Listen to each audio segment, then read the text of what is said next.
competitive. And you kept saying that it was just going to be like a one-man show. Izzy's going to put on a clinic. Paulo's nowhere near him.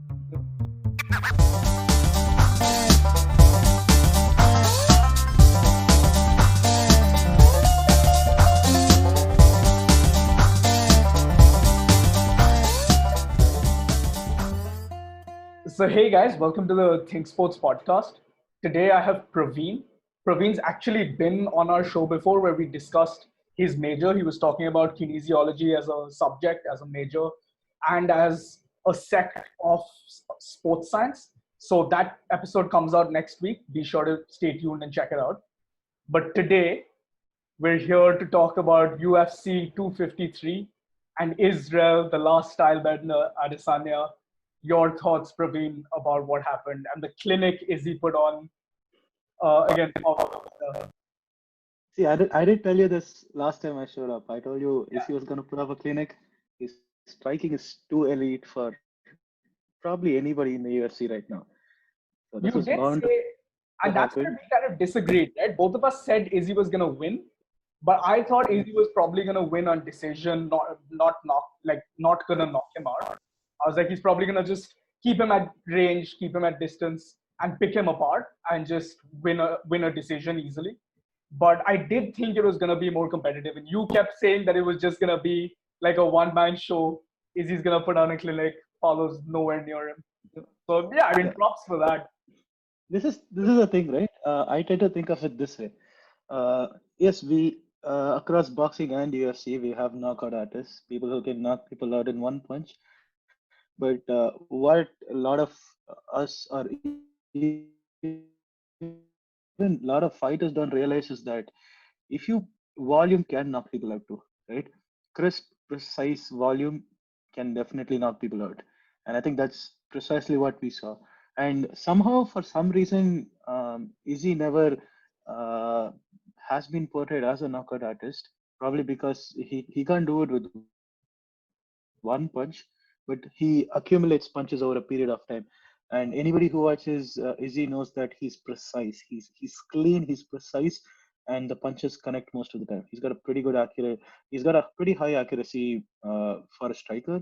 So I sort of saw this coming because I felt Costa was a little slower for Izzy, um, and that was again coming from Gastelum and Whittaker, right? Gastelum and Whittaker are far better strikers than Costa. I mean, as far as I am concerned, and Whittaker for one is pretty fast. So Izzy had a pretty good defense against Whittaker. He didn't get clipped a whole lot. Whittaker kept rushing in, and he was still able to counter Whittaker.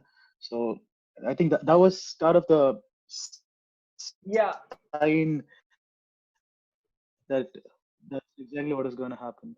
I think the way I see it was we've seen Izzy go up against like a bunch of different styles, right? People who we always claimed had their game plan wrong, right? So Gastelum was the closest. Gastelum was the guy who gave Israel a problem, right? Because Gastelum on the entry, I feel like Gastelum's game plan was I will take shots on entry and just keep going, right? I'll keep going and just like overwhelm him with not getting phased by these shots that I'm going to take on entry, right?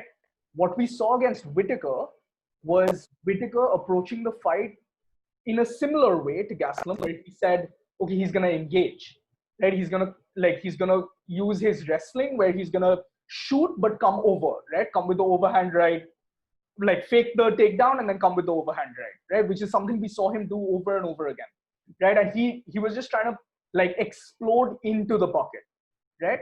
Uh, and you saw Izzy deal with that spectacularly, right? Izzy used his check hook to like the biggest advantage. He used his range. He stepped out just out of distance and used his check hook to knock him out in the first round and then knock him out again in the second.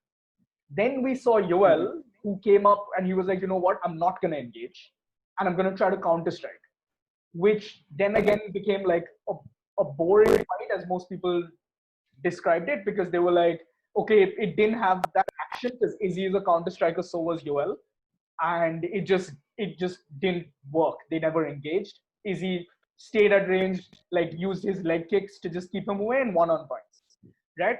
And I think what that showed was you can't sit and try to essentially trick Izzy to come and strike with you. You can't get him to like engage when he shouldn't, right? Which is what Yoel was trying to do. Yoel was taunting him, trying to get him to engage, right? Which he just Izzy, never fell for. He got clipped at him. Izzy is the one who sets up the traps. I don't Exactly, think he's exactly. ever. And he's I don't smart. think he's ever gonna fall for a trap. Yeah, and so you Yeah. see that he doesn't like He's absolutely fall for smart about that. it. And he didn't fall like he does supremely well when someone brings the fight to him, where he can just stay out of range and then take you apart at distance. And so I don't know why I thought this would be like a big challenge for Izzy, like Paulo Costa, because he's like supposed to be a volume fighter who's got the power. He's like a proper knockout artist. And everyone uses Yoel as like a benchmark, right? You beat Yoel, you're already up there. You're an elite fighter. And I feel like that's why I was convinced that it would be like a competitive fight. But then Izzy proved that it was no big thing, right? He proved that Absolutely. there were levels to the game, and Izzy was just way beyond Paulo's. Yep. So I think going back to Gaslam fight, right? One of the things that I really noticed is that Gaslam he would rush in to take a shot at Adesanya, but he also knew that Adesanya was going to move to the sides. One of the golden rules of defense is you don't take more than 2 steps back, like on a straight line. You move to the sides, and I mean, fortunately for Issy, he is one of those few fighters who's really good at doing that. He moves to the sides, evades the punches, but Gaston was pretty smart in catching him when he was actually trying to move to the side. And he would always rush in so that Adesanya had to move out really fast, and he would barely graze through. But then Gaslam had crazy power, so a Yeah, little contact and it's gonna cause damage. I think what you could see in Paulo's game, bringing using that, right, was Paulo was doing well to cut off the octagon. So he was like cutting off a side, but he couldn't catch Izzy on the exit. Right? He was trying, like you could see he cut off that angle. So Israel had to exit, like I think towards his right, and he just couldn't he couldn't catch him on the exit. So I feel like that was part of the game plan, was to control where Izzy went, but he just couldn't. He just not quick enough. Yeah, So I don't think I never thought that Paulo was going to be able to control Izzy, right? Like we see this in boxing all the time. You put somebody who has great movement against a knockout artist, the knockout artist might 95% not connect. You know what I mean? Like unless they've got some exceptional skills like Connor, like Connor, for example, let's take Connor for example. Like he is a knockout artist, but the guy is an extremely good counter movement counter striker, right? He moves according to the opponent, and then based on that, he pops in when he has to pop in, and that's a legit skill.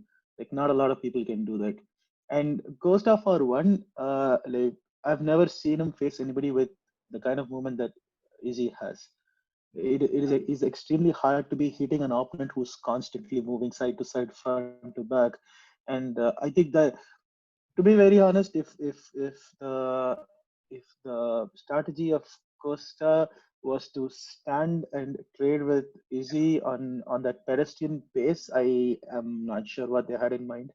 I hope that was not the strategy they had in mind. yeah, but I feel like it was like that's my problem with that, right? Where people say, when people are like, oh, Costa didn't show up, my counter argument is I feel like Israel overwhelmed him, right? Exactly. But then what I also noticed was you see him bite into every feint, right? And Every Izzy single. so Izzy throws so like Izzy feints constantly, right? And Izzy was getting him to step out of range and like maintain his distance by just feinting. He didn't have to throw like the teep, or he didn't even have to throw the leg kick. He just feinted and followed step back, right? Yep. And I feel like there's no way you can fight someone as skillful in the art of setting traps as Israel is, by like biting into every feint he throws. I feel like there has to be like, you have to train better for like your camp has to be. And I understand that it's difficult to have like sparring partners that are as good as Izzy, right? Mhm. Or even as versatile a striker as Izzy, right? Mhm. But I feel like you have to have sparring partners that set traps so that you don't bite the feints constantly, because that's all I saw Paulo do. I saw him constantly bite on feints, which is when I thought the fight was over. right? Like in the beginning, I could see Paulo was like every time Izzy fainted, he was biting into those feints, and I was like, it's done, right? Where it's just like he's gonna control the pace, he's gonna maintain his distance, and he's the best at it, right? I don't think there's. Do you think there's anyone in the roster better than Izzy at like controlling distance and range? Not just controlling distance and range. I think when it comes to stand up, I don't think anybody can sit and trade with Izzy right now in the UFC. Nobody can. But then So that's the funny thing, right? Like with feints, like yes, it's Paulo probably shouldn't have fallen for most of the feints like he did. But then, if I was in Paulo's corner, what like the idea would have been to let's try to cut that down. Let's try to reduce that. So the kicks that Izzy went for should have actually been Paulo's first weapon of choice. Like yeah, because Izzy is somebody who moves a lot to the side. He's somebody he is a kickboxer, so he needs his legs. So if Paulo had actually gone and started attacking Izzy's lead leg, Izzy would probably not have been able to move that efficiently, wouldn't have been able to put a lot of weight on his lead leg to do and all of those he question switches mark kicks that stances, right? exist. Yeah, Which is something that you can really control. yeah. Yeah, I feel like this sounds super reminiscent of Alex Volkanovski's strategy against Max Holloway, right? Where he Mhm. just took out the option of being able to switch Exactly. stances, right? Because Max Yeah, does that so effortlessly, right? He used to keep switching stances, exactly. Yeah. which Volkanovski So just yeah, nullified completely. Yeah, and also, right, like let's say you damage, let's say Izzy is fighting orthodox, and let's say Paulo goes for the kicks and damages his left lead leg, and after that, Izzy doesn't have a choice but to just fight southpaw as much as he can, right? Like so you reduce those options. I mean, I would never agree that Paulo has a striking advantage over Izzy. Not at all. Nobody in the UFC roster does. But then you do with what you have. You try to reduce the advantage that the other person has. So the option to actually stand there and strike with Izzy was pretty stupid actually. Like I don't know what game plan they had in but mind. what Some I say offer that they wanted to. Hmm. you, Yeah, you go say ahead. that what I like bring to your attention is you say that it's a stupid game plan. I agree. To try to stand and bang or get into a striking battle with the best striker in the UFC currently and up there with one of the greatest there have been is not a good game plan. Mhm. But my question to you is what else? What do you do? Right? How do you approach that fight? Because I would argue Paulo doesn't have the wrestling ability to take Izzy down. Right? If Mhm. Whitaker didn't It's go eight for it, o'clock. I doubt Paulo would. And it would I just like we knew that it would be a striking battle. Before going Yeah. into the fight, we knew Paulo was never gonna try to take him down. Right? Mhm. So what I offered you is how else? What do you do against a fighter like his?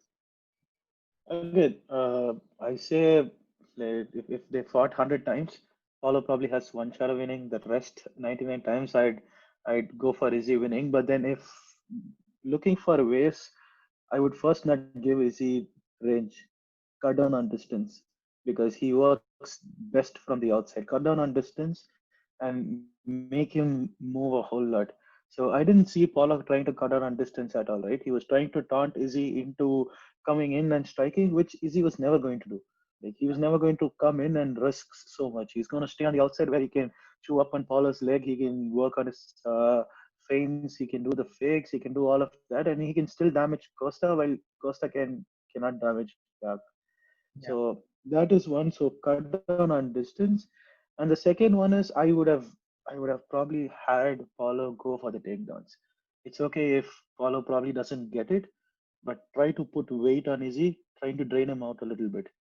So at least he can mix it up a little bit. Of Like course, Izzy's got an amazing yeah, his takedown defense. takedown He's defense is probably not going to go unbelievable. down. Right? Derek Brunson Yeah, could he's take probably him down, and Derek yeah, Brunson is a well-known striker. Like he's really good. yeah. And And yeah, I don't think Paulo would probably, if Paulo would have taken him down, probably if he had caught him in the right time, he probably could have taken Izzy down. But I think the point of going for the takedown is not to get Izzy down, but rather to drain him and to reduce the striking a little bit, right? So if you're going to be standing outside with Izzy, he's going to constantly keep poking you, and you're not going to be able to strike back with him.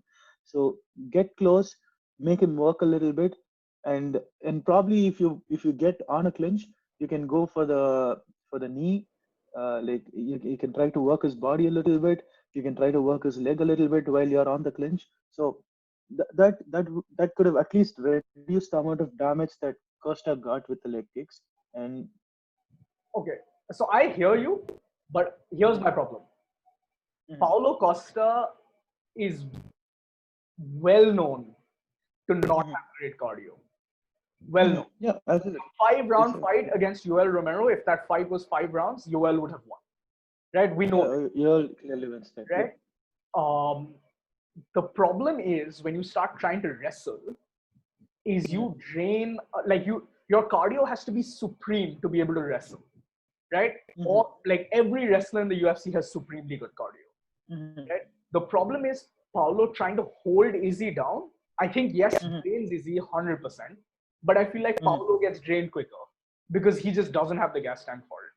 I feel like I feel like we can go on about this. I just think there are levels that, and Paulo's just nowhere near yet. I think he has. There are levels, but I feel it's a lot better than him going all out and trying to knock Izzy out. That's clearly. I mean that's true. I feel like that. I think we have agreed is unanimously a bad decision for the entire roster. Right? Yeah. Okay. So I was reading and like listening to DC talk about this. Right? And DC made a statement that I want to hear your thoughts about. Okay. DC said. So actually, before I get into that, let's ask the simple question. Who next? Who next for Israel Adesanya? Because he calls out Jared Cannonier at the end of it. Right? And Israel historically gets the fight he calls. Right? He called out Yoel Romero, he fought Yoel Romero. Given that Yoel happened because Paulo's bicep was torn. But he fought Yoel, then he fought Paulo. He's called everyone out. He's called his fights. He calls out Jared Cannonier, right? And now it's like it's a tricky fight. It's a tricky situation, right? Because Jared Cannonier fights next month, UFC 254. Against Whittaker. Right? And Whittaker's looking good, right? Like against Till, Whittaker looked good. He looked really solid. He weathered the storm, and that was a beautiful fight. And you could see Till's striking is fantastic, right? And Whittaker just looked very well prepared. Whittaker, and so my question is, okay, we know Jared Cannonier wins that fight, he definitely fights Izzy. That makes sense, right? 100%. If he loses, I don't see Whittaker stepping in the ring with Izzy again, right? I think Whittaker has to do one more at least. But in December, you have Till Hermanson. Right? And if Hermanson wins that, maybe see Hermanson Izzy. Is that something you want to see? I would actually love to see Izzy versus Gastelum too. Yeah, but I personally feel that's the most. Yeah, that is true. That is true. Gastelum's on. Yeah, but they were all close fights. Like they were absolutely close fights. But so yeah, I mean, personally, if Izzy gets to call, like I would love if he calls Gastelum, but I don't think that fight is happening. Kinda makes sense to me. Like he is the next person in the division with a good win streak. So maybe if he gets through Whittaker, I mean, which is maybe if he gets through Whittaker, which is not easy. I say he definitely deserves a title shot. I feel like if he beats Whittaker, it's 100%. I think it's done. Yeah. I think the UFC just will do it, right? He calls him out. He beat Whittaker. Yeah, absolutely. Yeah, I think that fight's done. I mean, Whittaker might have lost against Izzy, but I still feel like he's the number one ranked contender, right? Yeah. Like is he the number one ranked contender? Yeah, he is. Costas 2, Cannonier's 3. Okay. So yeah, I mean that makes absolute sense. I still feel like if it wasn't for Izzy, Whittaker would still be the champion for a long time. So I yeah, I think the if he Cannonier makes it fight's through Whitaker, yeah, but yeah. okay. So I think that's a pretty good next fight for Easy. And But I Cannonier don't has know, the best man. The wrestling guy's too in that scared. division, right? So maybe Cannonier poses a challenge, a threat that Maybe, is different. maybe. Okay. So let's get back to what DC said, right? So Mhm, DC made mhm, this statement. Right? He said that Izzy is levels above everyone in the middleweight division, which I agree with. yep, Right? I agree with mhm, that. And he is very confident is he will like clean out the division very soon. Right? He said Israel is also the best light heavyweight in the world now that John Jones has gone up. Like unequivocally the best light heavyweight, best at 205. mhm, mhm, Now I want to hear your thoughts about that because that becomes a whole other argument, right? Because then mhm, you have the Thiago Santos, the Dominic Reyes, the Jan Blachowicz. So mhm, I want to know because that's interesting, right? To put Izzy up against those guys, they're bigger, they're stronger, mhm, right? What do you think about those matchups? A Dominic Reyes maybe, who is a very mhm. versatile striker. Yeah, so Izzy's right now, like I sort of agree with the statement, like in terms of skill, like Izzy is pretty big, right? He's 6'4", like he's got an amazing reach. So he is a pretty big guy. A lot of people talk about him as the skinny guy, but then once they see him in the octagon, he's pretty big. He's got long levers to work with, and I'd probably say he's not packed a lot of weight, right? Usually for 185 for the middleweight, he comes at about 184. I think my biggest question would be fighting at light heavyweight, which is 205 pounds. Like, can Izzy pack the muscles and have the same kind of movement? Can he do 5 rounds? That is the question for me. So apparently Like, Izzy walks around at like 205, 204, 203. So I feel like that shouldn't be too much of a problem with him. And his camp is insane. Like his coaching camp is fantastic. They're phenomenal. So yeah, yeah, totally agree with that.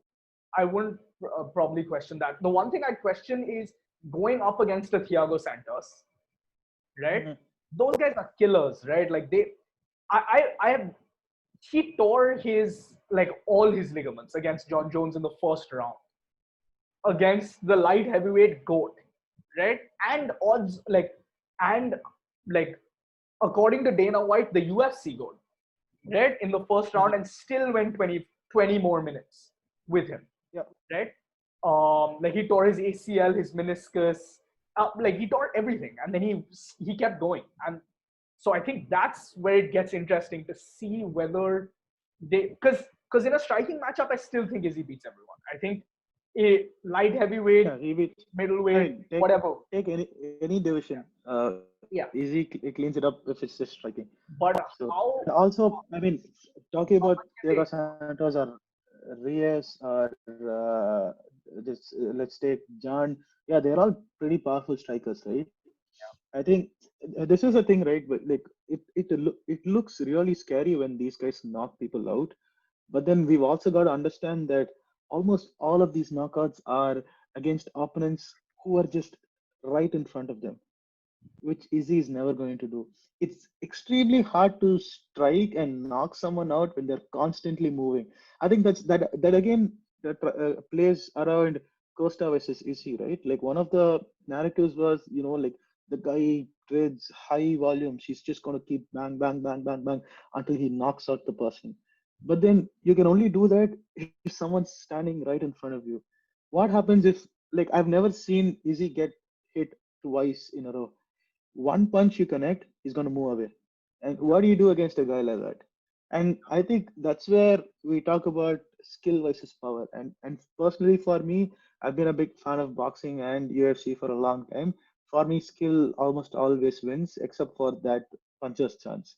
Like if you can catch the opponent with that one punch, yeah, you're good. But otherwise, skill wins every single time. So the thing is, I watched Jan versus Reyes, right? And Hmm, that's hmm, scary because Reyes moves well, right? Reyes, hmm, uh, like I watched him against Weidman. He knocked out Weidman moving backwards. hmm, That's when I was impressed, right? Because he generated enough power to knock him out while Weidman was essentially chasing him down, right? hmm, And that's like proper one punch knockout power. right? Yep. Because he didn't use his legs to generate that power. That's literally just his upper body just throwing that punch. Yep.